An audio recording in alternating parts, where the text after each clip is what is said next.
오늘은 그들의 믿음이 내게도 있어야 한다, 그런 주제로 말씀을 드립니다. 신구약 성경에 나오는 여러 인물들 가운데 본받아야 할 인물을 본받으려고 애를 쓰면 우리의 속사람이 강건해지고 인격이 다듬어지고 하나님의 기쁨이 대상이 되고 하나님께 은혜와 복을 받게 됩니다. 본받지 말아야 할 것을 본받게 되면 화를 당하게 되는 것이죠. 신앙생활을 짧게 했는데도 신앙이 아주 급성장하고 인격이 다듬어져서 귀하게 쓰임을 받는 사람들이 있는데, 그 공통점은 그리스도 예수님을 본받아 보려고 애쓰는 사람들입니다. 유대교 청년이 예수를 믿고 기독교인으로 개종을 한 바울은 하나님이 그를 귀하게 들어 쓰셔서 신약성경 27권 가운데 13권을 그로 하여금 쓰게 했고, 수많은 전도자들 가운데 으뜸되는 전도인, 목회자 가운데서도 으뜸, 부흥 강사 중에도 으뜸, 신학자 중에서도 으뜸이 되게 했습니다. 그 이유는 예수님을 본받아 보려고 애썼기 때문에 주님의 형상이 그를 그렇게 위대하게 했던 것입니다. 우리 예수를 믿는다는 것은 예수님이 가셨던 발걸음 위에 나의 발걸음을 포기해 걸어가는 크로스웨이, 십자가의 길을 걸어가는 것을 신앙생활이라고 말합니다. 오늘날 많은 사람들이 예수를 이용은 해먹고 주님을 따라가고 주님을 닮으려고 하는 리얼 크리스찬, 진정한 크리스찬은 많지 않아요. 그런데 그 소수의 사람들이 있기에 바닷물 가운데 3%의 염기가 오염된 바다를 정화시키고 수많은 물고기를 살아나게 한 것처럼, 비록 소수의 사람들이지만 그런 그리스도 예수님을 닮은 사람이 있기에 이 세상은 그래도 소망이 있는 줄 믿습니다. 여러분, 예수님을 따라가려고 힘쓰십시오. 주님의 명령입니다. 주님은 범사에 본을 보이시면서 나처럼 해보라, 나 따르라고 하셨습니다. 말로만 가르치지 않고 친히 하나님은 이렇게 섬기는 거라고 본을 보여주셨습니다. 베드로전서 2장 21절로 확인해 봅니다. 이를 위하여 너희가 부르심을 받았으니 그리스도도 너희를 위하여 고난을 받으사 너희에게 본을 끼쳐 그 자취를 따라오게 하셨느니라. 아멘. 자, 오늘 본문 말씀에는 세 부류의 사람들이 나타납니다. 예수님을 본받은 사람이 그 중에 있습니다. 그들을 통해서 주님이 죽어가는 중풍병이를 구원해 주십니다. 저들의 믿음, 그들의 믿음을 보시고 중풍병이를 구원해 주셨다면 그들 속에 내가 있으면 얼마나 좋을까. 이런 사람을 가리켜 의의 병기라고 그러고 평화의 도구, 축복의 통로라고 말합니다. 고린도 교회 성도들은 은혜를 받았고 은사도 많이 체험했습니다. 그런데도 교회 안에서 분란이 일어났어요. 그 이유는 딱 하나, 예수 닮은 사람들이 아니었음. 그래서 바울이 처방으로 말씀을 가르쳐 주는데, 고린도전서 11장 1절입니다. 같이 확인합니다. 내가 그리스도를 본받는 자가 된 것 같이 너희는 나를 본받는 자가 되라. 은혜를 받았다, 은사를 받았다, 직분을 받았다 하면서도 예수 닮은 모습이 없는 너희들, 내가 그리스도를 본받은 것처럼 너희는 나를 본받은 자가 되라, 이렇게 말씀합니다. 오늘 우리들 가운데 그리스도를 본받은 사람들이 있어야 그들을 통해서 주님은 새 역사를 이루어 가십니다. 오늘 본문 말씀에 세 부류의 사람들이 등장되지요. 첫 번째 등장된 사람들은 수가 많습니다. 예수님께 은혜를 받으려고 오는 사람들은 수를 헤아릴 수 없이 많았습니다. 두 번째 등장된 인물은 중풍병자로 사지를 전혀 못 쓰는 반신불수가 아니라 전신불수가 돼서 움직일 수도 없는 이 사람, 네 사람에 의해서 주 앞에 나오는 사람이 있고, 세 번째 등장된 인물은 그 사람을 주 앞에 데려와서 믿음을 보이는 사람이 있습니다. 이 세 부류의 사람 중에 우리는 분명히 그 속에 들었습니다. 오늘 어떤 사람이 되어야 할까요? 저는 이 말씀을 연구하면서 세 가지 교훈을 발견했어요. 첫 번째는 구원은 죄사함으로부터 시작된다는 것을 알게 되었습니다. 우리 예수님 앞에 나타난 중풍병을 지금 고쳐주실 때 병부터 고쳐주지 않고 죄를 사하는 일부터 먼저 해줍니다. 자, 5절 말씀으로 확인해 봅니다. 예수께서 그들의 믿음을 보시고 중풍병자에게 이르시되 작은 자야 네 죄사함을 받았느니라 하시니, 여기서 작은 자라는 말을 히랍 말의 원어에 보니까 테코논은 히브리 문화에서 하나님을 믿고 따르는 자를 가리켜 작은 자라고 했고, 하나님 말씀이면 복종하겠습니다 라는 태도를 가진 사람을 작은 자, 테코논이라고 말했거든요. 그러니까 이 사람은 비록 중풍병으로 걷지도 못하고 움직일 수 없었던 몸이지만 마음으로는 하나님이 나를 구원할 수 있고 예수님의 나를 고칠 수 있다는 믿음을 갖고 나왔기 때문에 하나님의 뜻이면 뭐든지 복종할 마음의 자세가 되어 있으므로 그를 가리켜 구원의 대상 작은 자라고 말씀을 하셨고, 내 죄사함을 받았느냐라고 말씀한 것은 두 가지 의미가 있어요. 하나는 예수님은 하나님과 동등한 사람으로서 죄를 사하는 권세가 있다 하는 걸 가르쳐주기 위한 것이고, 두 번째는 병은 죄 때문에 온 거야, 이걸 가르쳐준 거예요. 모든 병이 다 죄 때문에 온 건 아니죠. 과식, 폭음, 폭식을 해가지고 위가 확장돼서 배탈이 났다, 그건 죄 때문에 오기보다는 부주의, 무절제가 가져오는 병일 수 있어요. 사람의 에너지는 한정적인데 너무 기진을 해가지고 몸살 났다, 그것은 죄로부터 오는 병이라기보다는 부주의로부터 오는 병일 수 있어요. 그런데 성경에 보면 대부분의 고질병들이 주로 죄로부터 왔다고 가르치고 있어요. 신명기 28장 20절 이하 같이요. 내가 악을 행하여 그를 잊음으로 내 손으로 하는 모든 일에 여호와께서 저주와 혼란과 책망을 내리사 망하며 속히 파멸하게 하실 것이며, 여호와께서 내 몸에 연병이 들게 하시어 내가 들어가 차지할 땅에서 마침내 너를 멸하실 것이며, 여호와께서 폐병과 열병과 염증과 학질과 한재와 풍재와 썩는 재앙으로 너를 치시리니 이 재앙들이 너를 따라서 너를 진멸하게 할 것이라. 이 말씀을 보니까 하나님의 은혜를 잊어버리고 우상을 숭배하거나 음란한 죄를 범하거나 악을 행하는 사람에게 하나님이 징계의 채찍으로 이렇게 병을 허락한다 하는 말씀이 있는 겁니다. 그래서 죄로부터 오는 병은 만약에 무효입니다. 고쳐지지 않아요. 반드시 회개를 하면 주님이 고쳐주십니다. 그래서 죄로 오는 병을 고침을 받기 위해서는 먼저 죄사함을 받고 그 다음에 주님이 병을 고쳐주시는데, 야고보서 5장 15절 이하 확인합니다. 믿음의 기도는 병든 자를 구원하리니 주께서 그를 일으키시리라. 혹시 죄를 범하였을지라도 사하심을 받으리라. 그러므로 너희는 죄를 서로 고백하며 병이 낫기를 위하여 서로 기도하라. 의인의 간구는 역사하는 힘이 크면이라. 죄인의 기도는 듣지 아니하십니다. 듣기는 하지만 응답은 안 하겠죠. 반드시 죄사함을 받고 잘못을 용서를 구하고 죄사함을 받고 난 뒤에 기도하면 의인, 죄를 용서받은 의인의 간구는 역사하는 힘이 많게 되는 줄로 믿습니다. 그러면 우리가 죄사함을 어떻게 받을 수 있을까요? 죄는 두 가지인데, 우리 조상으로부터 유전적으로 이렇게 내려오는 원죄, 유전죄, 우리가 울어서 눈물로 씻어질 수 없어요. 고행을 한다고 그 죄가 없어지지 않아요. 이것은 반드시 대속의 제물 대신 예수님의 십자가의 피를 의지하면 그 피가 우리 죄를 사하는 줄 믿습니다. 그래서 하나님이 조건 없이 우리를 사랑하시고 죄가 없는 예수님을 이 땅에 보내사 그에게 우리 죄를 담당하게 하셨으니 이것을 대속의 은혜라고 말합니다. 자, 이사야 53장 6절로 확인합니다. 우리는 다 양 같아서 그로 행하여 각기 제 길로 갔거늘 여호와께서는 우리 모두의 죄악을 그에게 담당시키셨도다. 죄는 우리 조상이 범하고 내가 범했는데 죄값은 주님이 대신 지르고 했으니 이것이 은혜입니다. 은혜가 뭐지요? 고귀한 것을 값없이 공짜로 받다.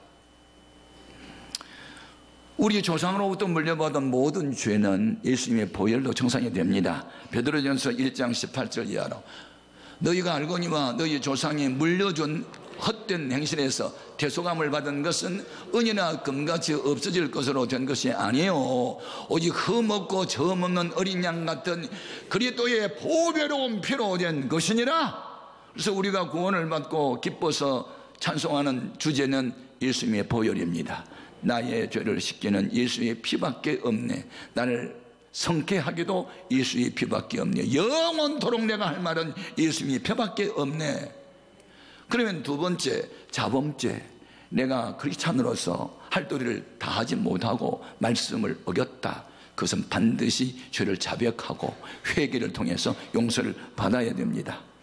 자, 요한 1서 1장 8절이야 같이요. 만일 우리가 죄 없다고 말하면 스스로 속이고 또 진리가 우리 속에 있지 아니할 것이요. 만일 우리가 우리의 죄를 자백하면 그는 미쁘시고 의로우사 우리의 죄를 사하시며 우리를 모든 불의에서 깨끗하게 하실 것이요. 네. 저는 초등학교 다닐 때 엄마 아빠 몰래 보리 퍼주고 수박하고 참외하고 사서 혼자 먹다가 들켜가지고 아버지한테 엄청 얻어맞았어. 엄마한테 너무 많이 맞았는데 어머니가 매를 때리고 난 뒤에 또 우시더라고요.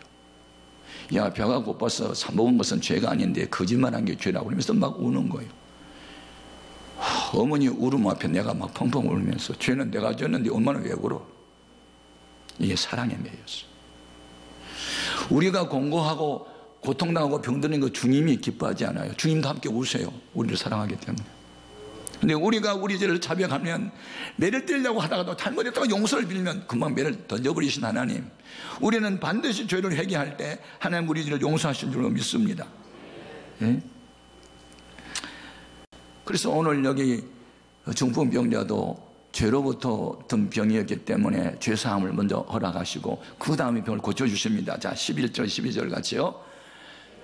내가 네게 이르노니 일어나 네 상을 가지고 집으로 가라 하시니 그가 일어나 그 상을 가지고 모든 사람 앞에서 나가거늘 그들이 다 놀라 하나님께 영광을 돌리며 이르되 우리가 이런 일을 도무지 보지 못하였다 하더라. 우리 예수님이 중풍병자의 죄를 사한다고 말하자 바리새파 사람들이 아니 하나님 외에 죄를 사하는 권세가 어디 있는데 네가 사람인데 어떻게 죄를 사한다고 말하느냐, 참나마도다, 하나님을 못 오겠다. 그리고 예수님을 정죄했던 사람도 우리 예수님이 중풍병자에게 말 한마디로 벌떡 일어나서 걸어가니까 놀라고 놀랍다. 여러분, 능력이 나타나면 할 말을 잊어버립니다. 말다라는 그리스도인이 되지 말고 능력 있는 우리가 되어야 될 줄 믿습니다. 그래서 우리 예수님께서 부활하시고 난 이후에 저들의 마지막 유언, 마지막 분부가 뭐냐면 능력받아야 된다. 이 죄악 세상을 이기는 힘은 위로부터 내려온 성령의 능력을 받지 않으면 세상을 이길 수 없다. 자, 누가복음 24장 49절 같이요. 볼지어다 내가 내 아버지께서 약속하신 것을 너에게 보내리니 너희는 위로부터 능력으로 입혀질 때까지 이 성에 머물라 하시니라. 저희들이 순종합니다. 열흘 동안 모여서 엄마가 요나탄 학방에서 열심으로 기도할 때 성령을 능력을 받게 됩니다. 그들이 세상을 변화시키기 시작했죠. 여러분, 세상을 변화시킨 것은 지식이 아니고 그리스도의 사랑이고 성령의 능력인 줄로 믿습니다. 두 번째 준 교훈은 뭐냐? 예수님은 믿음이 있는 자들과 함께 일하신다는 겁니다. 믿음이 있는 자, 이 사람 주님께 데려가면 주님이 고칠 거야. 믿음이 있는 그들을 통해서 주님은 일을 하셨다. 여러분, 믿음의 사람이 되십시오. 우리 그리스도인들은 항상 세 가지가 마음에 있어야 돼요. 그것이 뭔지 확인해 볼까요? 고린도전서 13장 13절입니다. 같이요. 그런즉 믿음, 소망, 사랑, 이 세 가지는 항상 있을 것인데 그 중에 제일은 사랑이라. 아멘. 지금 이 네 사람은, 이 사람은 주님께 데려가면 주님이 고칠 거야, 주님이 구원할 거야. 믿음이 있었어요. 소망도 있었어요. 그리고 사랑의 수고도 해요. 말만 하는 게 아니고 들 것도 들고 오잖아요. 이 세 가지가 있었기에 주님은 그들을 통해서 일을 하신 줄로 믿습니다. 예.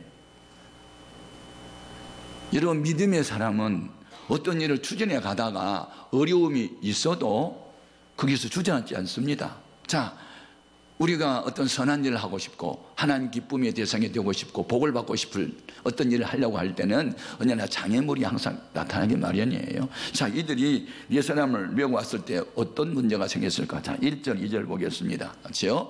수일 후에 예수께서 다시 가버나움에 들어가시니 집에 계신다는 소문이 들린지라 많은 사람이 모여서 문 앞까지도 들어설 자리가 없게 되었는데 예수께서 그들에게 도를 말씀하시더니, 사람들이 너무 많아서 이 네 사람이 들것에 누워있는 환자를 저 앞에 데려갈 수가 없네요. 그렇지만 믿음의 사람은 어떤 장애물이 있다고 물러서지 않죠. 마가복음에 나타나는 믿음의 사람들은 하나같이 공통점이 있는데 어떤 목표를 향해서 가다가 어려움이 있을 때 주저앉지 않고 계속 갔어요. 한 예를 들면 12년 동안 그 혈루증을 앓은 여인이 주님이 어쩌나 붙잡아요. 그때 예수님은 어디를 가고 있는 중이냐면 회당장 야이로의 딸이 병들어 죽어가고 있다는 말을 듣고 그 병든 아이를 고치려고 가는 도중이었는데 요 틈새로 여인이 들어온 거예요. 그래서 그와 대화하다 보니 지체하는 사이에 그 딸이 죽었다는 소식이 왔어요.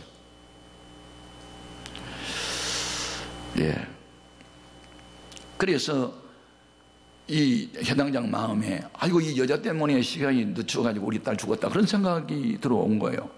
근데 우리 예수님이 그 마음을 달래요. 두려워하지 말고 믿기만 해. 이런 식으로. 그래서 이제 달래서 갔는데 가서 보니까 아이가 죽었으므로 집안 사람들이 울어요. 피리를 부는데 슬픈 피리를 부는 거예요. 우리 예수님께서 죽은 게 아니고 잔다. 그랬더니 뭐? 죽었는데 잔다고 하니 저 사람이 미쳤나 봐? 그리고 있으면 비웃어요. 그러자 우리 예수님이 믿음 없는 사람들을 다 집에서 내쫓아버려요. 영권을 발동시킬 때 영역을 제한시킬 수 있는 불신앙의 사람들을 다 내보내요. 죽은 아이를 살리러 방에 들어갈 때 누구를 데리고 가느냐? 죽은 아이의 친부모님, 그 아이를 친정으로 사랑하는 친부모님, 그리고 예수님 제자들 중에서도 훈련받은 세 제자만 따로 데리고 들어가서 아이를 살려요. 우리 여기서 무엇을 배워요? 주님이 들어쓰는 사람은 믿음 없는 사람을 들어쓰는 게 아니고 믿음 있는 사람을 들어쓰신다는 거예요. 자, 마가복음 5장 37절 이하 같이요. 베드로와 야고보의 형제 요한 외에 아무도 따라옴을 허락하지 아니하시고 회당장의 집에 함께 가사 떠드는 것과 사람들이 울며 쉬며 통곡함을 보시고 들어가서 그들에게 이르시되 너희가 어찌하여 떠들며 우느냐? 이 아이가 죽은 것이 아니라 잔다 하시니 그들이 비웃더라. 예수께서 그들을 다 내보내신 후에 아이의 부모와 또 자기와 함께한 자들을 데리시고 아이 있는 곳에 들어가사 그 아이의 손을 잡고 이르시되 달리다굼 하시니 번역하면 곧 내가 네게 말하노니 소녀야 일어나라 하심이라. 소녀가 곧 일어나서 걸으니 나이가 12살이나 사람들이 곧 크게 놀라거늘. 아멘. 여러분의 인생을 살면서 어떤 때에 자존감을 가져요. 나도 살아야 할 가치가 있다는 자존감. 선한 일에 쓰임을 받을 때, 죽어가는 사람을 살릴 때 내가 쓰임을 받고 어려운 문제를 해결하고 하는데 내가 쓰임을 받을 때 자존감이 있잖아요. 나도 살아야 할 만한 가치가 있다고. 주님이 어떤 사람하고 위대한 일을 하시냐면 믿음이 있는 사람하고 일을 하시니 우리도 믿음의 사람이 되어야 한다는 거예요. 구경꾼 되면 안다는 거예요. 교회 안에 구경하는 사람이 있잖아요. 뭐 잘한다, 못한다, 뒤에서 비판하고 어쩌면 말썽꾼도 있고. 그런데 여기에는 그런 말썽꾼이나 구경꾼을 통해서 지금 일하지 않고 믿음이 있는 사람하고 일을 했다면 오늘 우리도 믿음의 사람이 되어야 될 줄로 믿습니다. 우리에게 준 세 번째 교훈은 장애물을 뛰어넘어야 기적은 나타난다는 거죠. 지금 이 네 사람에게 장애물이 있었어요. 그게 뭐냐면 길이 막힌 거예요. 길이. 자, 4절 말씀 보겠습니다.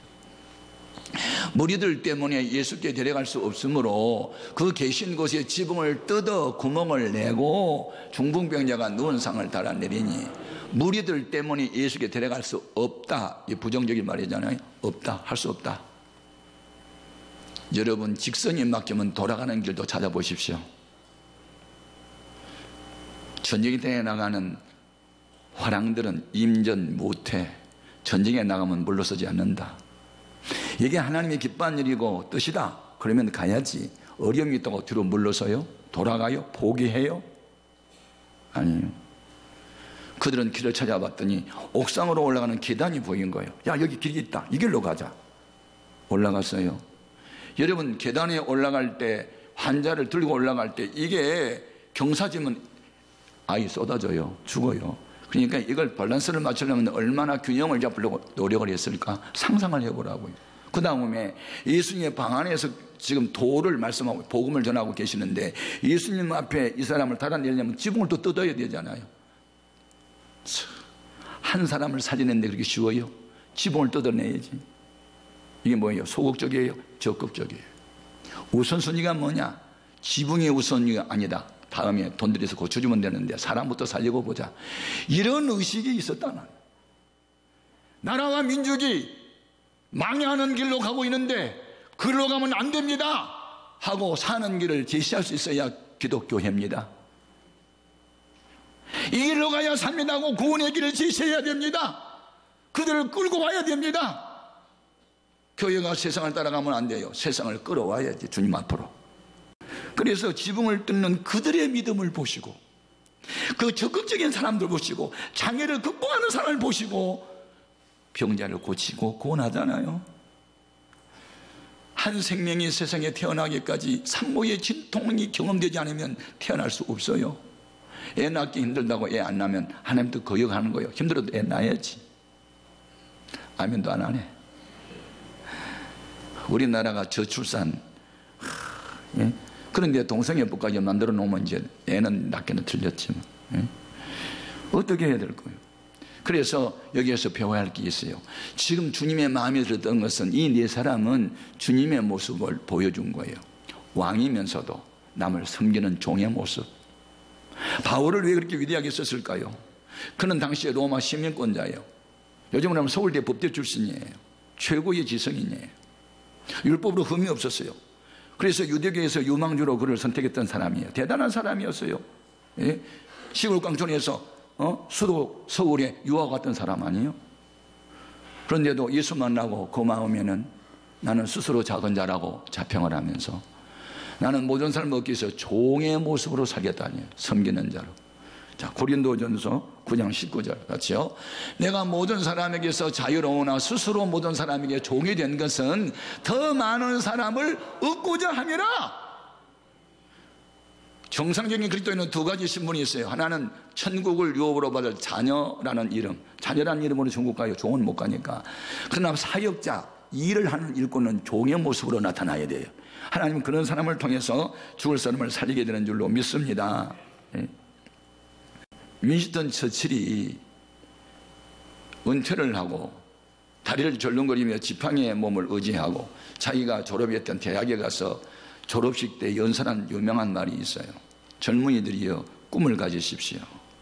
그리고 결코 포기하지 마십시오. 결코. Never give up, never give up, never, never. 이 연설이요, 짤막했는데 세계적인 연설이 됐어요. 고난이 와도 역경이 와도 끝까지 극복하는 이런 사람 될 수 있기를 바랍니다. 갈라디아서 6장 9절. 우리가 선을 행하되 낙심하지 말지니 포기하지 아니하면 때가 이름에 거두리라. 아멘. 그때까지 내 목숨을 다하는 그 순간까지 하나님의 뜻을 이루어 살리라. 그러면 죽기를 구한다고 죽음이 오는 게 아니에요.